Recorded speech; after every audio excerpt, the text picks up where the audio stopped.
Extra ಮಾಡ್ಲಾ?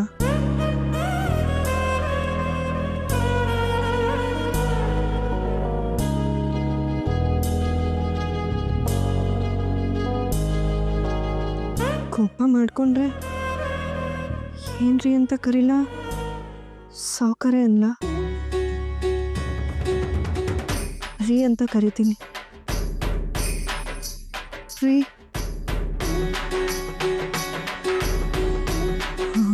ಬೇಡ ಬೇಡ, ಬೆಳಗ್ಗೆ ಜಗಳ ಜೊತೆ ದಿನ ಶುರು ಆಗೋದು ಬೇಡ. ಅವ್ರು ಹೇಳೋವರೆಗೂ ಕಾಯೋಣ. ಮಲ್ಗಿರೋದು ನೋಡು, ಪಟ್ಟೆ ಮಗು ಹಾಗೆ. ಮಗು ಮನ್ಸಿರೋ ಸಾವುಕಾರ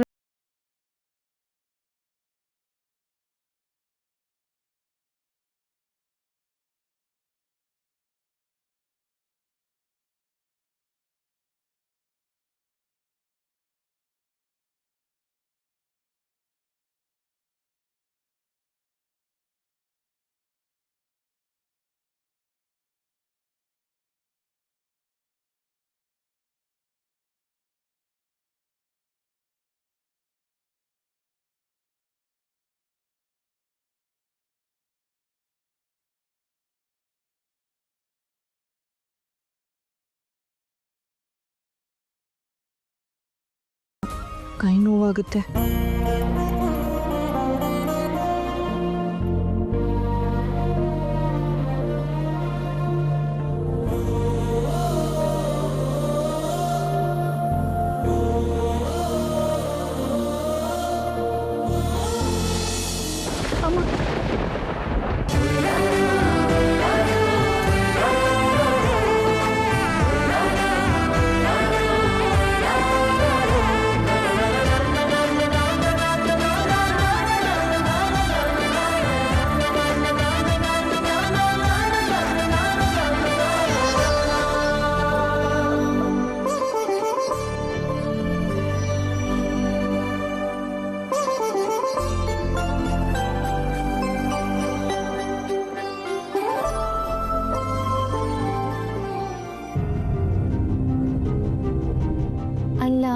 ಈ ಹಿಂದೆ ಅಮ್ಮಂಗೆ ಶಿಕ್ಷೆ ಕೊಡ್ತೀನಿ ಅಂತ ಅಮ್ಮನ ಜೀವ ರಿಸ್ಕ್ಗೆ ಹಾಕಿದ್ಲು.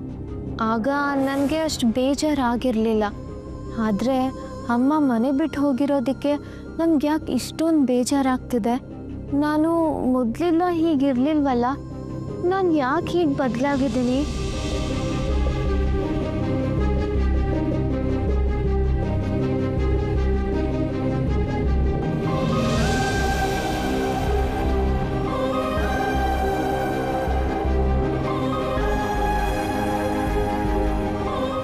ಪ್ರಶ್ನೆಗೆ ಉತ್ತರ ಬಜರಂಗಿನ.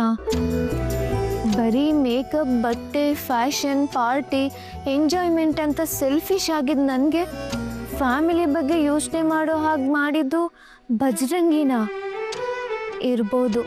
ಬಜರಂಗಿ ತನ್ನ ಲೈಫನ್ನೇ ಬ್ರೋಗೋಸ್ಕರ ಡೆಡಿಕೇಟ್ ಮಾಡಿದ್ದಾನೆ. ಅವನ ಸ್ನೇಹದಿಂದಲೇ ನಾನು ಬದಲಾಗಿರಬೇಕು. ಇದು ಬರೀ ಸ್ನೇಹನ ಅಥವಾ ಪ್ರೀತಿನ? ನನ್ನ ಬದಲಾವಣೆಗೆ ಕಾರಣ ಡೈರೆಕ್ಟಾಗಿ ಬಜರಂಗಿನೇ ಕೇಳ್ಬಿಡ್ತೀನಿ.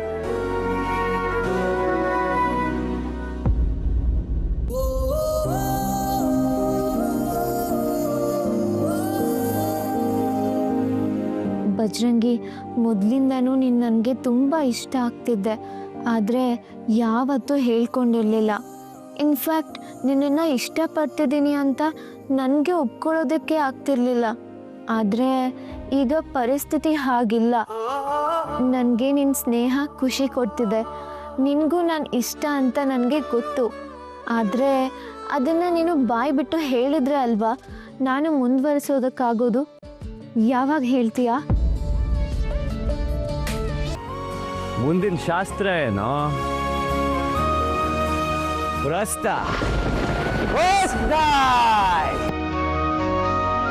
ಏನ್ ಹಾಗೆ ನೋಡ್ತಿದ್ದೆ? ಎದವೆ ಮೇಲೆ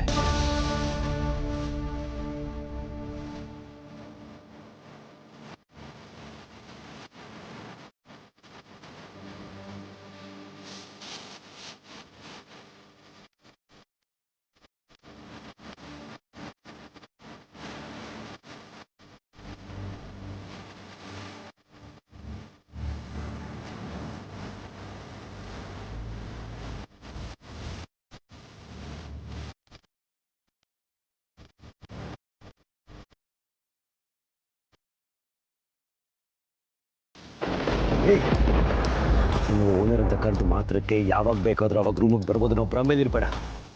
ಯಾಕೆ ಬಂದೆ? ಟೀ ಟೀ ತಂದಿದ್ದೆ. ಅದಕ್ಕೆ ಮೈ ಮೇಲೆ ಬೀಳು ಅಂತಾರ. ಟೀ ತಂದ್ಯಾ, ಟೇಬಲ್ ಮೇಲೆ ಇಟ್ಟ್ಯಾ, ದೂರ ನಿಂತ್ಕೊಂಡು ಕರ್ದ್ಯಾ, ಇಷ್ಟೇ ಇರಬೇಕು.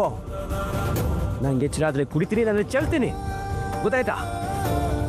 ಕ್ಷಮಿಸಿ, ಆದರೆ ನಾನು ನಿನ್ನ ಹತ್ರ ಯಾವುದಕ್ಕೂ ಸಮಜಾಯಿಸಿ ಕೇಳಿಲ್ಲ, ನಂಗೆ ಬೇಕಾಗೋ ಇಲ್ಲ. ಯಾವ ಮಾತಲ್ಲಿ ಸತ್ಯ ಇರುತ್ತೋ, ಯಾವ ಮಾತಲ್ಲಿ ಸುಳ್ಳಿರುತ್ತೋ ಯಾವ ನಿಂಗೆ ಗೊತ್ತ. ಏನಿಲ್ಲ ನಿಂತಿದ್ಯಾ? ಈಗ ಕೊಟ್ಟಾಯ್ತಲ್ಲ, ಹೋಗು ಇಲ್ಲಿಂದ.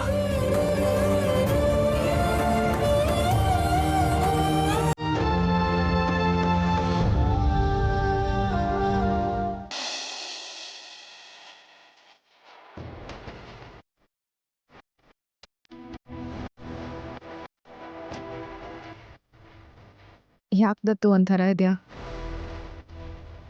ಇಲ್ಲ ಅಕ್ಕ,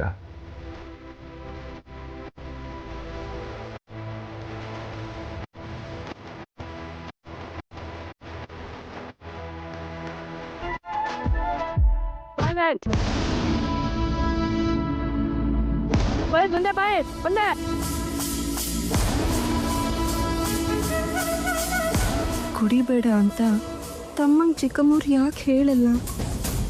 ಬೇಡ ರೀ, ಅದನ್ನು ಕುಡಿಬೇಡಿ. ಬೇಡ. ಕೋಪ ಮಾಡಿಕೊಂಡ್ರು ನನ್ನ ಮನಸ್ಸಲ್ಲಿರೋದು ನಿಮ್ಗೆ ಅರ್ಥ ಆಗ್ತಿದೆ ರೀ. ನೀನು ಸರ್ವ್ ಮಾಡೋದು ಬೇಡ ಅಂದೆ.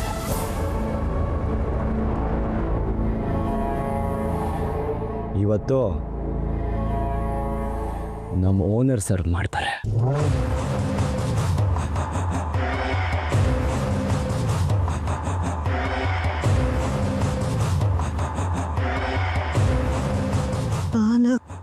ಗಂಡನ ಸೇವೆ ಮಾಡೋದು, ಗಂಡನ ಮಾತು ಕೇಳೋದು ಹೆಂಡತಿ ಆದವಳ ಕರ್ತವ್ಯ ಅಲ್ವಾ?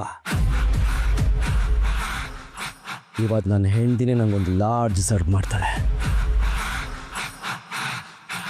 ಓನರ್,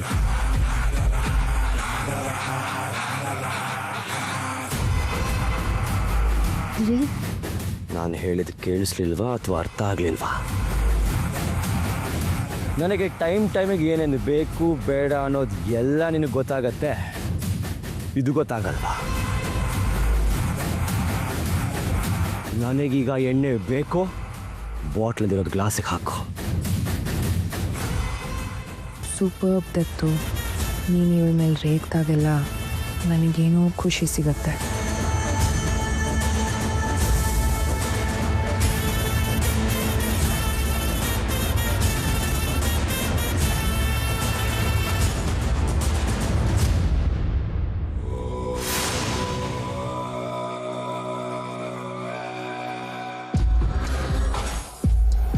ದತ್ತು, ನಿನಗನ್ಸ್ದಾಗೆ ನಿನ್ನ ಮದುವೆನೂ ಆದೆ, ಅವಳಿನ ಮನೇನೂ ತುಂಬಿಸ್ಕೊಂಡೆ. ಆದರೆ ಅವಳು ಪಾಟೀಲ್ ಮನೆತನದ ಸೊಸೆ ಥರ ಕಾಣಿಸ್ತಿದ್ದಾಳ? ಆಹಾ, ಉರಿಯೋ ಬೆಂಕಿಗೆ ತುಪ್ಪ ಹೇಗೆ ಸುರಿಯೋದು ಅಂತ ನಿನ್ನನ್ನು ನೋಡಿ ಕಲಿಬೇಕು ಕೊನೆ ಅಕ್ಕ. ಹೌದು ಅಕ್ಕ, ಯಾವ ಆಂಗಲಿಂದನೂ ಈ ದೃಷ್ಟಿ ಪಾಟೀಲ್ರ ಮನೆ ಸೊಸೆ ಅಂತ ಅನ್ನಿಸ್ತಾನೆ ಇಲ್ಲ.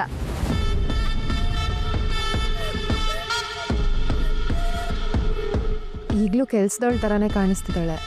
ಕೆಲ್ಸದವಳಾಗಿದ್ದಾಗ ಹಾಕೋತಾ ಇದ್ದಿದ್ದ ಬಟ್ಟೆನೇ ಹಾಕೋತಿದ್ದಾಳೆ. ನನಗೆ ಯಾಕೋ ಇದು ಸರಿ ಅನ್ನಿಸ್ತಿಲ್ಲ ದತ್ತು. ಪರವಾಗಿಲ್ಲ ಚಿಕ್ಕಮ್ಮವ್ರೆ, ನನಗೆ ಈ ಬಟ್ಟೆನೇ ಸಾಕು. ಈ ಬಟ್ಟೆನೇ ಆರಾಮಾಗಿದೆ, ಕೆಲಸ ಮಾಡೋಕ್ಕೂ ಅನುಕೂಲವಾಗಿದೆ. ನಿನಗನ್ಸಿದ್ರೆ ಸಾಕಾಗಲ್ಲ, ನಮಗೂ ಅನಿಸ್ಬೇಕು ಓನರ್. ಅಕ್ಕ ಹೇಳಿದ್ ಕರೆಕ್ಟಾಗೇ ಇದೆ. ಅಕ್ಕ, ಇವತ್ತು ಇವಳನ್ನ ಕರ್ಕೊಂಡು ಶಾಪಿಂಗ್ ಹೋಗೋಣ.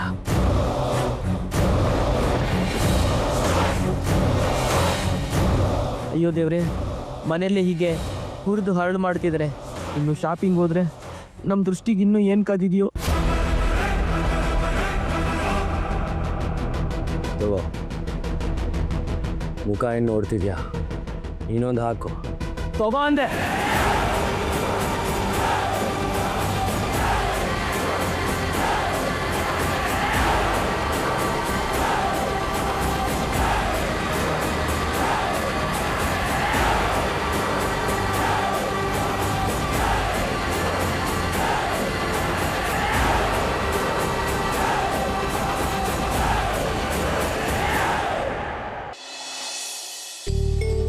ಅದೃಷ್ಟ ಅಂದ್ರೆ ಈ ಚೆನ್ನಮ್ಮನ ತರ ಇರ್ಬೇಕು ನೋಡು. ಗತಿಲ್ದ ಬಂದು ದೊಡ್ಡ ಮನೆ ಬೀಗ್ತೀನಿ ಆಗ್ಬಿಟ್ಲು. ನಾನು ಅದೇ ಯೋಚನೆ ಮಾಡ್ತಾ ಇದ್ದೆ ಕಣೆ. ಈ ಥರ ದತ್ತಾಬಾಯಿ ನಾ ಬುಟ್ಟಿಗೆ ಬೀಳ್ಸ್ಕೊಬೋದು ಅಂತ ಗೊತ್ತಿದ್ದಿದ್ರೆ ಊರಲ್ಲಿ ನಮ್ಮ ಅಣ್ಣನ ಮಗಳೂ ಇದ್ಲು. ಈ ಚೆನ್ನಮ್ಮನ ಮಗಳು ದೃಷ್ಟಿ ಪಕ್ಕ ನಿಲ್ಸಿದ್ರೆ ನಮ್ಮ ಅಣ್ಣನ ಮಗಳು ಅಪ್ಸರನೇ ಸರಿ. ಅವಳು ಕರ್ಕೊಂಬಂದು ಅವಳಿಗೂ ಇದೇ ಬುದ್ಧಿ ಹೇಳ್ಕೊಡ್ತಾ ಇದ್ದೆ. ಏನೇ ಹೇಳು ಪರಿಮಳ, ನಮ್ಗೆ ಈ ತರ ಕಳಬುದ್ಧಿ ಬರಲ್ಲ ಬಿಡು. ಅಲ್ವೇ ಹಾಲು ಕುಡಿಯೋರೆ ಬದುಕಲ್ಲ, ಇನ್ನು ವಿಷ ಕುಡಿಯೋಕೆ ಬರುತ್ತಾರ. ಗಂಡ ಸಿಗ್ದಿರೋ ಮುಖಕ್ಕೆ ದೋರೆನೆ ಕಟ್ಬಿಟ್ರು ನೋಡು. ಎಲ್ರಿಗೂ ಎಲ್ಲಿ ಬರುತ್ತೆ ಇವ್ ಅದೃಷ್ಟ. ನಮ್ಗೆ ಕೊಟ್ಟ ಕೆಲಸ ನಿಯತ್ತಾಗಿ ಮಾಡೋದು ಗೊತ್ತು, ಇವ್ರ ಥರ ಮನೆ ಮುರಿಯೋದು ಗೊತ್ತಿಲ್ಲ. ಈ ಚೆನ್ನಮ್ಮನ ತರ ಬುದ್ಧಿ ಯಾವ ತಾಯಿಗೂ ಇರಬಾರ್ದು. ಮಗಳಿಗೆ ಎಂಟಕ್ಕೊಳಕ್ ಸಂಸ್ಕಾರ ಹೇಳ್ಕೊಟ್ಟಿದ್ದಾಳೆ. ತಾಯಿ ಹಾಸನಾಂಬೆ, ಇಂಥ ಮಾತುಗಳನ್ನ ಕೇಳೋದಕ್ಕೆ ನಾ ಇನ್ನೂ ಬದುಕಿರ್ಬೇಕಾ?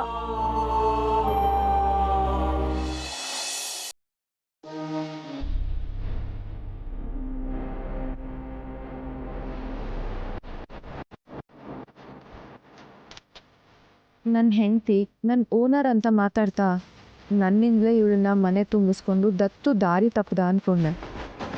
ಆದರೆ ಇವನು ಸರಿಯಾದ ಟ್ರ್ಯಾಕಲ್ಲೇ ಇದ್ದಾನೆ. ವಾಪಸ್ ನನ್ನ ಕೈಗುಂಬೆನೇ ಆಗ್ತಿದ್ದಾನೆ. ಇವತ್ತಿದೆ ಇವಳಿಗೆ ಮಾರಿ ಹಬ್ಬ. ದತ್ತಾಬಾಯ್, ನೀವು ಬಂದಿದ್ದು ತುಂಬ ಖುಷಿ ಆಯ್ತು. ನಮಗೂ ಖುಷಿಯಾಗಿದೆ. ಅಂದಾಗೆ ಇವ್ರು ಗೊತ್ತಲ್ವಾ,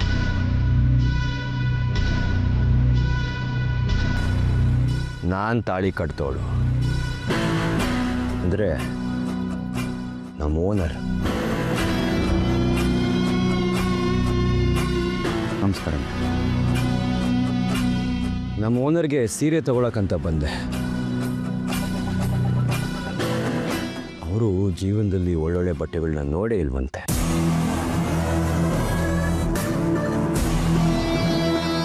ನನ್ನ ಮದುವೆ ಆದಮೇಲೆ ಆಡಂಬರದಲ್ಲಿ ಬದುಕಬೇಕು, ಭರ್ಜರಿ ಒಡವೆ ವಸ್ತ್ರನ ಉಟ್ಕೋಬೇಕು ಅಂತ ಮೊದಲಿಂದನೂ ಆಸೆ ಇಟ್ಕೊಂಡು ತುಂಬ ಕಷ್ಟಪಟ್ಟು ಹರಕೆ ಹೊತ್ತು ನನ್ನ ಮದುವೆ ಆಗಿರೋದು ಅಲ್ವಾ ಓನರ್? ಅದಕ್ಕೆ ನಮ್ಮ ಓನರ್ ಆಸೆ ಈಡೇರ್ಸೋಣ ಅಂತ ಕರ್ಕೊಂಡು ಬಂದಿದ್ದೀನಿ. ನಿಮ್ಮ ಅಂಗಡಿಲಿರೋ ಬೆಸ್ಟ್ ಸೀರೆಗಳನ್ನ ತೋರಿಸಿ. ಮುಖ್ಯವಾಗಿ ಕಾಸ್ಟ್ಲಿ ಆಗಿರಬೇಕು. ನಮ್ಮ ಓನರ್ ಯಾವುದೂ ಹೇಳ್ಕೊಡಲ್ಲ, ಎಲ್ಲ ಮನಸ್ಸಲ್ಲೇ ಇಟ್ಕೊಂಡಿರ್ತಾರೆ. ಮಾತುಗಳು ಬಾಯಿಂದ ಹೊರಗೆ ಬರಲ್ಲ. ಅದಕ್ಕೆ ನಾನೇ ಅವ್ರ ಮನಸ್ಸಲ್ಲಿರೋದನ್ನ ಅರ್ಥ ಮಾಡಿಕೊಂಡು ಕರ್ಕೊಂಡು ಬಂದಿರೋದು.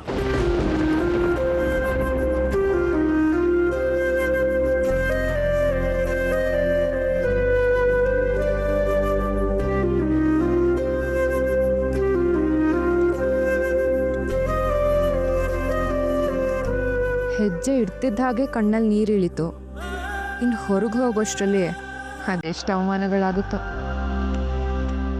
ನಿರಾಶೆ ಮಾಡಬೇಡಿ. ಖಂಡಿತ ಇಲ್ಲ ದತ್ತಾಬಾಯ್. ಬನ್ನಿ ಮೇಡಮ್, ನೀವು ಬನ್ನಿ.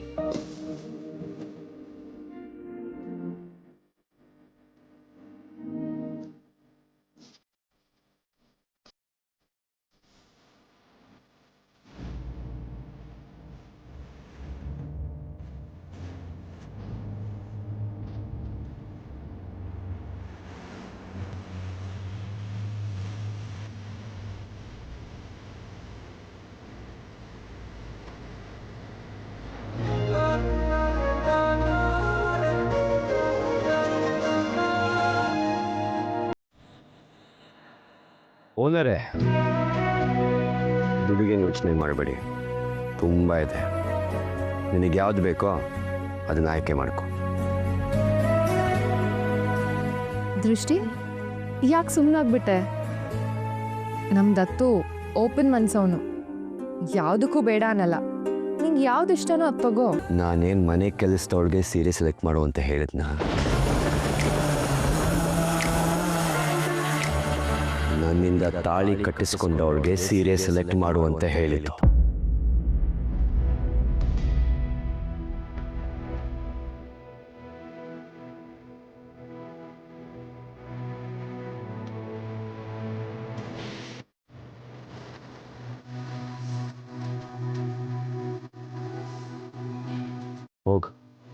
ಇದನ್ನ ಇಟ್ಕೊಂಬ ಹೋಗು. ಉಟ್ಕೊಳ್ಳೋದು ಯಾಕೆ? ನೀವು ಆಯ್ಕೆ ಮಾಡಿದ್ಮೇಲೆ ನನಗೊಪ್ಪಿಗೆ. ಉಟ್ಕೊಂಡು ಬಾ ಅಂತ ಹೇಳಿದೆ. ಗೊತ್ತಾಗ ಈ ಸೆಲೆಕ್ಷನ್ನೇ ಸೆಲೆಕ್ಷನ್. ಮೇಡಮ್ ಅವರು ಈ ಸೀರಿಯಲ್ ತುಂಬ ಚೆನ್ನಾಗಿ ಕಾಣಿಸ್ತಾ ಇದ್ದಾರೆ.